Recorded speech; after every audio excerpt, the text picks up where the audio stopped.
Hello, this is Angelia, and you are watching or listening to the podcast, Why You Do What You Do. The podcast that talks about human development and psychology to help you figure out maybe a little bit more about why you do what you do. And last time we were talking about, John Glenn and how he went on, his trip when he was 77 years old for, the second time. And, that's pretty amazing, someone like that can go up in outer space. But, we're getting to where old is not as old as it used to be. Of course, not all older adults are models of vigor and zest. Indeed, Glenn's achievement is impressive precisely because it is unusual.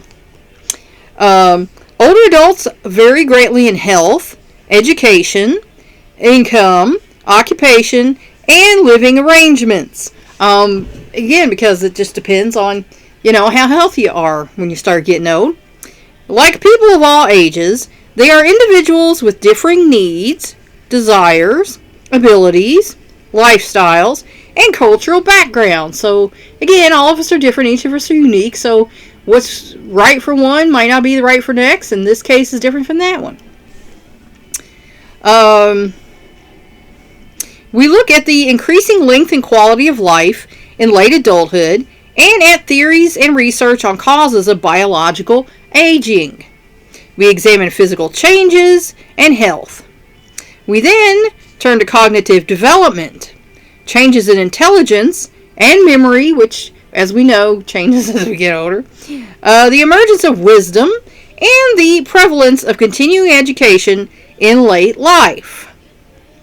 We look at adjustment to aging and at changes in lifestyles and relationships. What emerges is a picture not of the elderly, but of individual human beings, some needy and frail, but most of them independent, healthy, and involved. So, just because you get old doesn't mean you're this helpless little thing that needs everybody to take care of them. Old age today. In Japan, old age is a mark of status. For example, travelers checking into hotels are often asked their age to ensure that they will receive proper deference. So the Japanese understand that older folks are to be valued. They have wisdom and experience, and they're to be valued. In the United States, by contrast, aging is generally seen as undesirable. And that's just because we have a bad attitude about our older folks. The media bombards us with advertising for cosmetic surgery, hair coloring, anti-wrinkle creams, pills, potions, tonics, and diet programs that they assure us will make it possible to maintain our youthful attractiveness forever. And as the song goes, and if you buy that, I'll throw the Golden Gate in free.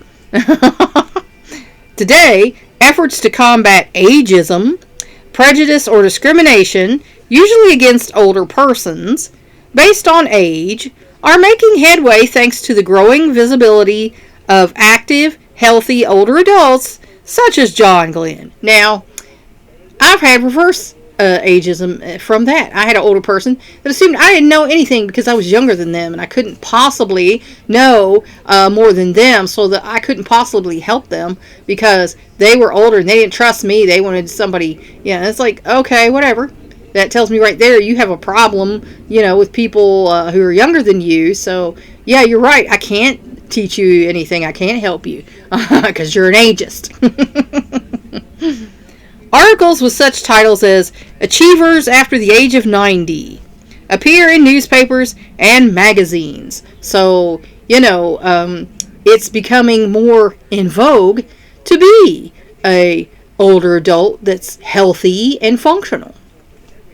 On television, older people are less often portrayed as comical, stubborn, eccentric, and foolish, and more often as powerful, affluent, healthy, active, admired, and sexy. We need to look beyond distorted images of age to its true, multifaceted reality. Because, like I say, what's right for one is not right for the other, and what's true of one is not true for the other. We're all unique, and you have to take each person as a unique being. The graying of the population. The global population is aging. During 2000, the world's elderly population grew by more than 795,000 each month. Wow, that's a lot. And it is expected to more than double by 2025. That's a lot of old people. By then, there will be more than 800 million people over 65, 2/3 of them in developing countries. So, there's going to be a whole lot of old folks here in another few years. People today are living longer, especially in developed countries, due to economic growth, better nutrition, healthier lifestyles, improved control of infectious diseases, and better access to safe water, sanitation facilities, and medical care. So, that's something my dad and my uncle, who actually has passed away a while back, we're joking about. Why are we living so long, And then he's like, modern medicine. In the United States, the graying of the population has several specific causes. Among them, high birth rates and high immigration rates during the early to mid-20th century, and a trend towards smaller families, which has reduced the relative size of younger age groups. Since 1900, the proportion of Americans who are 65 and over has more than tripled, from 4.1 to 12.4%, still relatively low compared with most developed countries. So, again, you had all those baby boomers who didn't have as many kids as their parents had. I know my grandparents and great-grandparents' generation, they had lots of kids. It wasn't nothing for them to have, 3 to 5 kids. But my parents' generation, in both sides of my family, my mother and father were the only ones who had natural children. I had an uncle who had stepchildren, but he had no natural children. And none of the others, I had 3 other uncles, a 4th uncle on my mom's side, and an aunt. None of them had natural children. So, that generation, my generation, has gotten much smaller.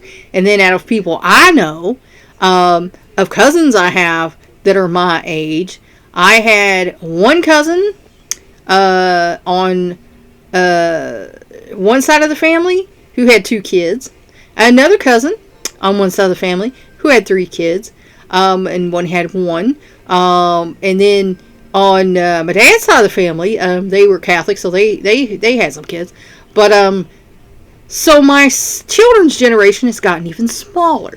So less and less people are born now than there used to be in the older days. So our population is decreasing, but the boomer generation, because our grandparents had so many kids, there's a lot of them out there.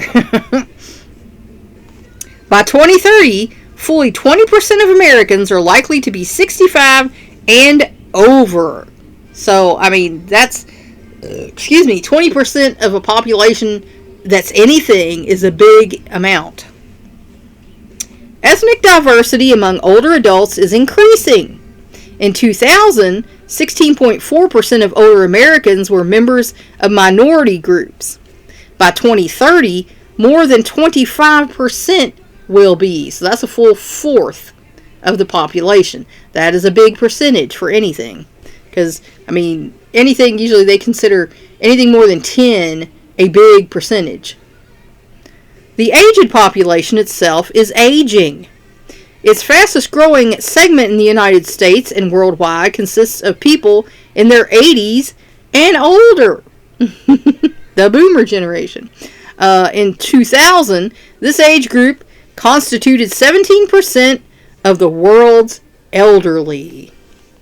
In 2000, U.S. Census counted 50,545 centenarians, people past their 100th birthdays. So that's a lot. Up from usually none at the beginning of the 20th century. So in 1900, most people did not make it that far. During the 1990s, the number of centenarians nearly doubled in the United States and Europe, as each had its decade since. So, again, each generation, that generation, there were more of them than there were of the rest of us. Since women tend to live longer than men, 4 out of 5 U.S. centenarians are women, and most are widows. And, of course, that probably goes without saying, because if they live longer than their husband. Centenarians tend to run in families. If one sibling is a centenarian, the other probably will be as well. Centenarians tend to be relatively free of gene linked to age-related fatal diseases and premature death.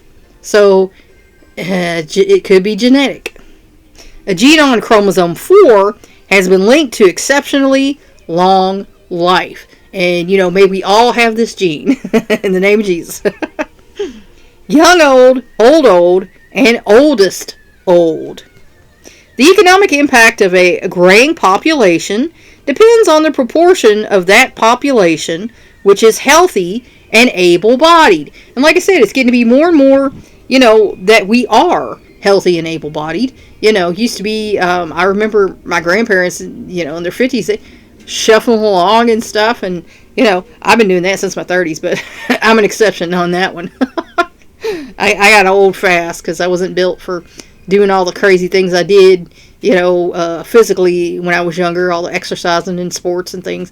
And then my doctor told me, when I was 17, I wasn't built for having kids, and I had 3 kids, and, I wouldn't trade them for anything. So, but anyway, irrespective of what people do to stave it off, primary aging is a gradual, inevitable process of bodily deterioration that begins early in life. In this regard, the trend is encouraging. Many problems that used to be considered part of old age are now understood to be due not to aging itself, but to lifestyle factors or diseases. So it doesn't have to be like it is. Primary aging is a gradual, inevitable process of bodily deterioration that begins early in life and continues through the years, irrespective of what people do to stave it off. Secondary aging consists of results of disease, abuse, and disuse, factors that are often avoidable and within people's control. If any of y'all are borderline diabetic or have high cholesterol, your diet's got something to do with it. Your lack of exercise has got something to do with it. And people who live longer take care of themselves better. They don't overindulge in sweets. They don't overindulge in fat. And they get some exercise. So, that's a good thing to be aware of if you're getting up in late middle age. By eating sensibly and keeping physically fit throughout adulthood, many people can and do stave off secondary effects of aging. So again, how you age is halfway going to be up to you. Genetically, there's half that. But your behavior counts as half on how you're going to end up. So that's something to think about. And that's where I'm going to leave you for today. I hope that helped you figure out maybe a little bit more about why you do what you do. Thanks for watching. Please like and share this educational program so we can spread it around the world. If you want to help me out, subscribe to my YouTube channel. If you want to help me out even more, go to my Patreon page and become a patron. That's all for now. Until next time.